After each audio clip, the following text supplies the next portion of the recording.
This video, a simple example of reinforcement learning of AI in CUDA, is a follow-up to the reinforcement learning video we posted last month.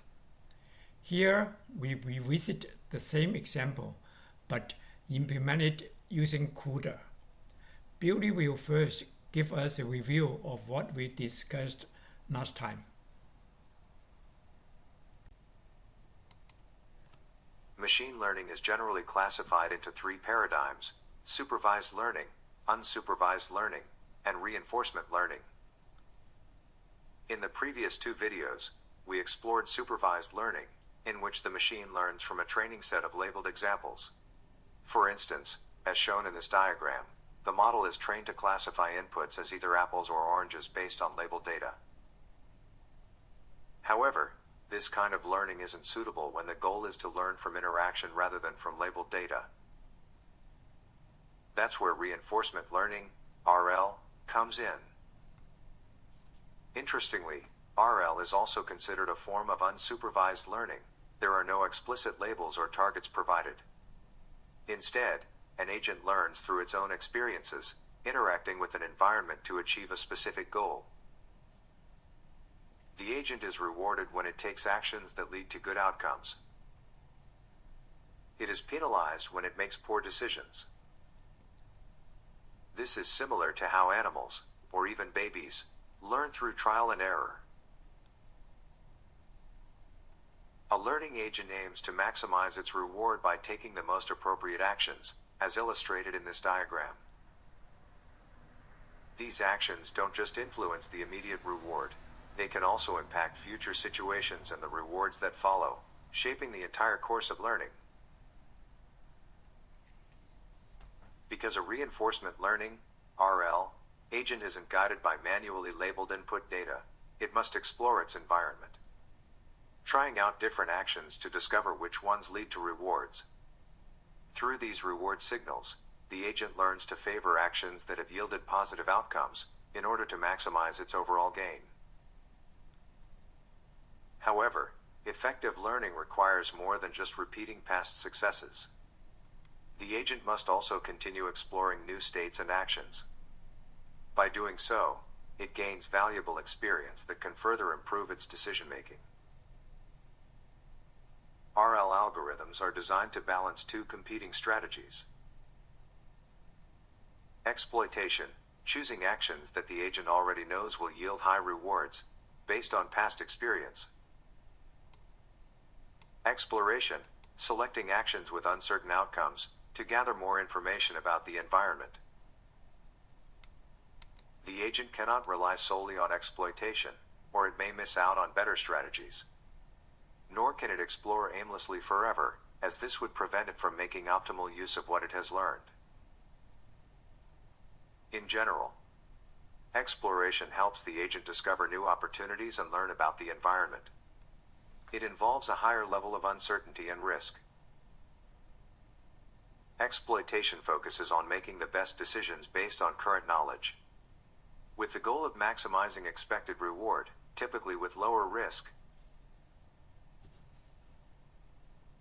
A reinforcement learning system typically consists of four key components: a policy, a reward signal, a value function, and optionally, a model of the environment. A policy defines how the learning agent behaves at any given moment.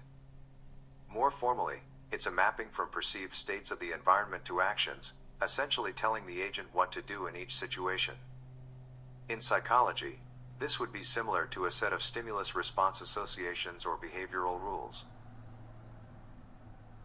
The reward signal defines the goal of the RL problem. At each time step, the environment provides the agent with a single numerical reward. The agent's primary objective is to maximize the total cumulative reward over time. This signal tells the agent what is good in the short term. While rewards indicate immediate desirability, the value function estimates the long-term benefit of being in a given state. In simple terms, the value of a state is the total amount of reward the agent can expect to accumulate in the future, starting from that state. This means a state might have A low immediate reward, but high value if it leads to rewarding future states. Or a high immediate reward, but low value if it leads to poor outcomes later on. The value function helps the agent look ahead, evaluating not just immediate rewards, but also how current decisions affect future possibilities. A model represents the agent's understanding of how the environment works. It captures the relationships between states, actions, rewards, and transitions. A model can be used for planning, allowing the agent to simulate future actions and predict their outcomes. In reinforcement learning, two widely used methods are temporal difference, TD, learning, and Q learning, where the Q stands for quality. Temporal difference learning focuses on the changes, or differences, the agent observes over time as it interacts with the environment. Its primary goal is to evaluate a given policy pi, by estimating the value function v pi, the expected return for each state under policy pi. As the agent experiences state transitions, TD methods incrementally update these value estimates based on the observed differences between predicted and actual rewards. This makes TD learning powerful for online, real-time learning without requiring a full model of the environment. Suppose T denotes the current time step, and T plus 1 denotes the next time step. So ST is the current state, and ST plus 1 is the next state. The update of the value function VST is given by VST plus alpha times or T plus 1 plus gamma VST plus 1 minus VST. Where R is the reward, and alpha and gamma are some empirical constants, referred to as learning rate and discount factor. Q learning is perhaps the most popular and widely recognized RL algorithm, which we will use in our example discussed below. Q here refers to quality. It is a form of off-policy TD control, meaning it learns the optimal policy independently of the agent's current behavior. Instead of estimating the value of states, Q learning estimates the value of state action pairs, denoted as QSA. The goal is to approximate the optimal action value function QSA, which represents the maximum expected future reward achievable by taking action A in state S, and then following the optimal policy thereafter. The update of QSA is given by this formula. QST at T plus alpha times or T plus 1 plus gamma times the maximum of QSA at the next state, QST at T. Where alpha is the learning rate, for example 0.1 gamma is the discount factor, for example 0.9 R is the reward based on system outcome. Q learning is favored for its simplicity and effectiveness. Its update rule is straightforward, easy to implement, and converges under the right conditions, making it ideal for a wide range of RL problems. We will use it in our simple game example below.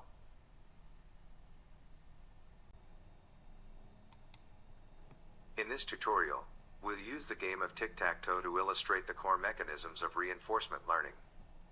Although it's a simple game, tic-tac-toe offers a clear and accessible way to demonstrate how an agent can learn to make better decisions through trial and error, guided by rewards. By walking through this example, we'll explore how states, actions, and Q values come together to form an intelligent learning process. Tic-tac-toe is a puzzle game for two players, called X and O, who take turns marking the spaces in a 3x3 grid. The first to get 3 of her marks in a row, either horizontally, vertically, or diagonally, wins. If all 9 squares, cells, are filled and no one wins, it's a draw. Each square on the board can be empty, marked with an X, or marked with an O. To write a program that trains an AI agent to play the game, we treat each possible configuration of the 3x3 board as a unique state of the system. We represent a state as an integer by assigning a value of 0 to an empty cell, 1 to an X, and 2 to an O. Since there are 9 cells and each can take on 3 values, the total number of possible states is 3 to the power 9, equal to 19,683. We can label the cells or squares of the board from 0 to 8 as shown here.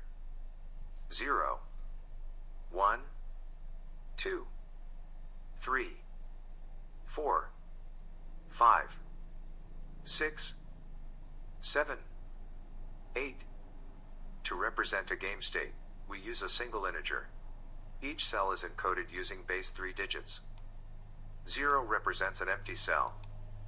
1 represents a cell marked with X. 2 represents a cell marked with O. So, for any given board configuration, we can compute a unique integer value by interpreting the 9-digit base 3 number as a single base 10 integer. This compact encoding is useful for storing and indexing game states efficiently. Digit 0 is 0 because here is empty. Digit 1 is 1 because cell 1 is marked with X. Digit 2 is 0 as cell 2 is empty. Digit 3 is 2 as cell 2 is marked with O. And so on. The value of this base 3 number can be calculated like this. It is 0 times 3 to the power 0 plus 1 times 3 to the power of 1 plus 0 times 3 2 plus 2 times 3 cubed and so on. Its value is equal to 1191. The value of a configuration of the board can easily be calculated using a piece of code like this. Now in the context of tic-tac-toe, the agent is the AI player. The environment is the game board. The state is the current board configuration as we just discussed. The action is placing an X or O in an empty cell, or marking an empty cell with X or O. The reward would be +1 for win, -1 for loss and 0 for draw or some intermediate moves. To implement this game we can store Q values in a 2D array like this. We define n states, the total number of states to be 19,683, which is equal to 3 to the power 9. We define a two-dimensional array Q referred to as Q-table to store all the 19,683 states, and for each state, the 9 possible different actions, marking a cell X or O. This routine shows how we do the update of the Q-table specified by this formula. We pass in the parameters the state which is the current state, the reward, and also the next state. First we need to calculate the maximum of this Q at the next state st plus 1 upon an action a dash. The implementation is straightforward. Then we update the Q state action in the table by adding to it the term alpha times reward plus gamma times max Q next minus its current value. Q state action here alpha is the learning rate, set to 0.1 and gamma is the discount factor set to 0.9. This piece of code implements the exploration and exploitation. We can write a function named chooseAction like this. Basically we choose the best location. That is, the best action of marking X or O in a square. So we pass in the state SOK and a Boolean variable explore to tell whether we want to explore or exploit it. If this is true, then we try to explore by calculating a random number between 0 and 1. If this is more than a specified small value, maybe less 0.1, which we call epsilon here, then we explore by picking a random empty cell. Otherwise we exploit, choosing the action with best quality. It returns the square that we should mark the symbol.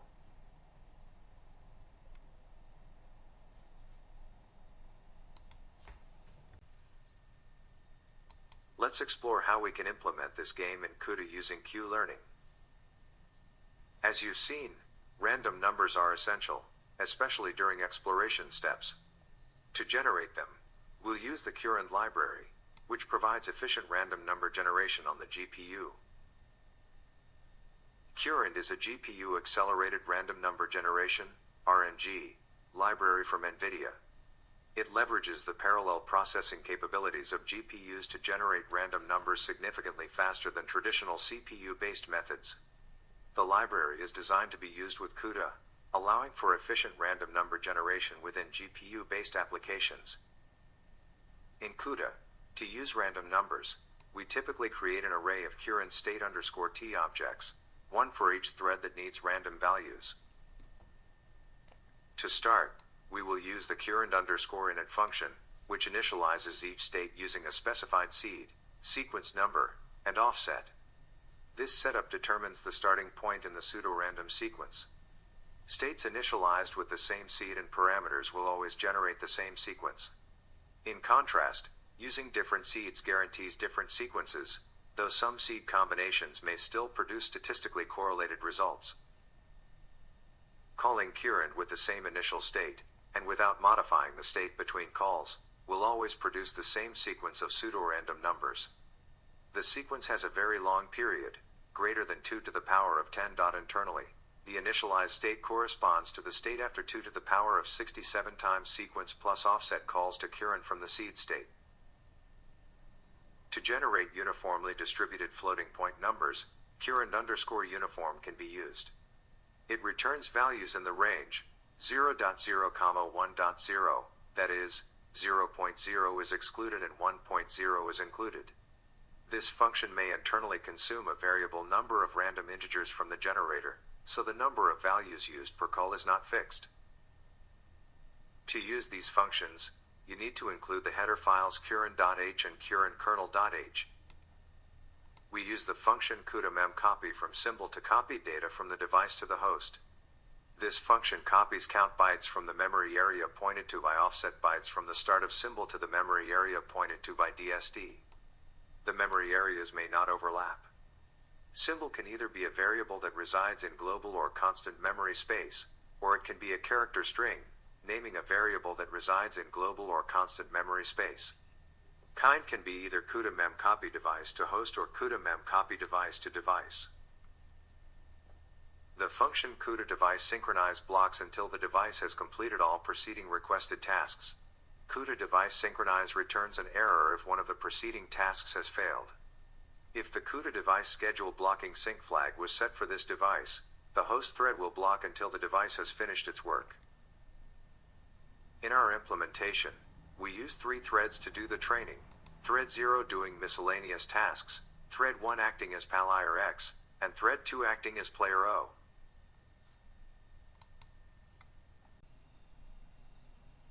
Below is a complete implementation of the tic-tac-toe game in CUDA using Q-learning.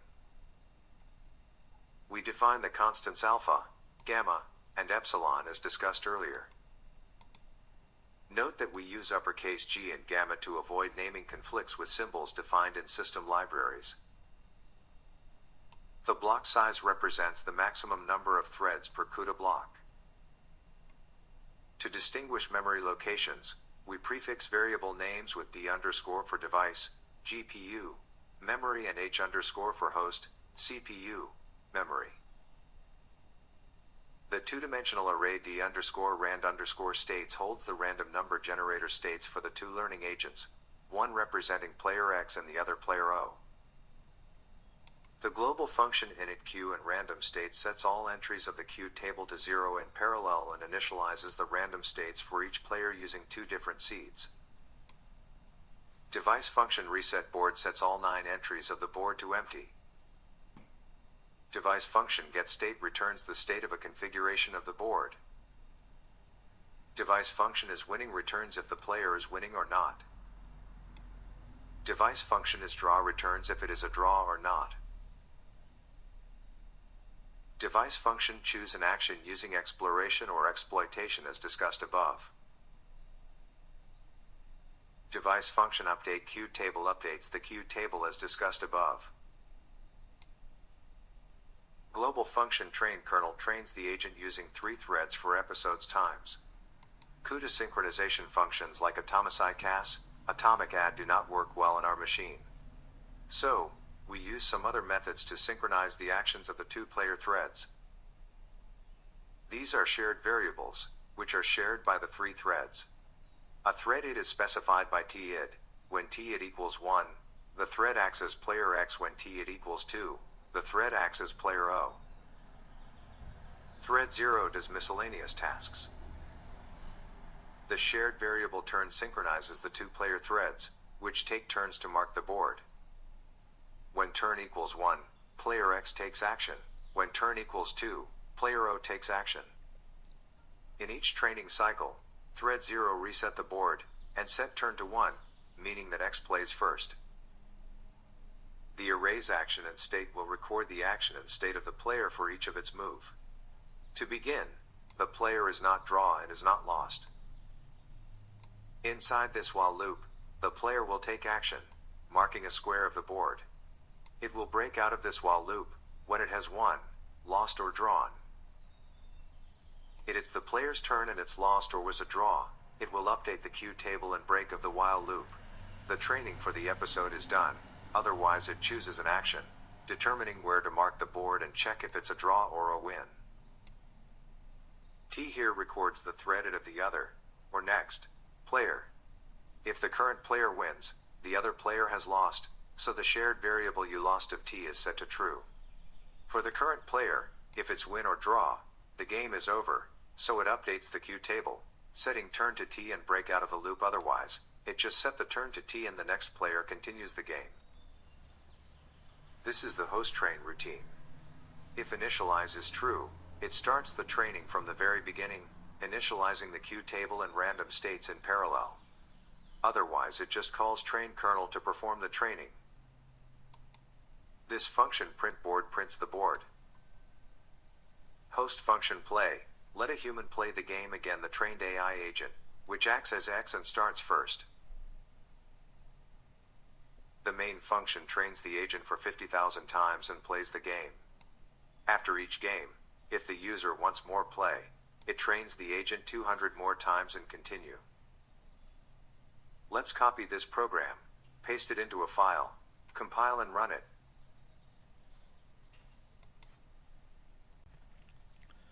Let's copy this file and place it into a file named tic-tac-toe.cu. Okay, so this is the file we just copied, the file that Beauty has presented to you. So this is the complete program that could train an AI agent to play tic-tac-toe. Okay. Now let's compile it. MVCC tic-tac-toe -o tic-tac-toe. So it compiles. Now let's execute it. So it takes a while to train the agent. Okay, so the human player is O and AI is X. So AI puts X at 4. Okay, so now let's try 0. Okay, so the AI moves at 3. So we have to block it. So we put O at 5. Okay, and so the AI moves at 2. So we take this. We marked O at 6. Okay, and we have to mark O at 7 to block it. Okay, so this is a draw. Now let's try another one. Okay, so because we have trained the agent for another 20 times, so he starts with a different position. So now let's try 4.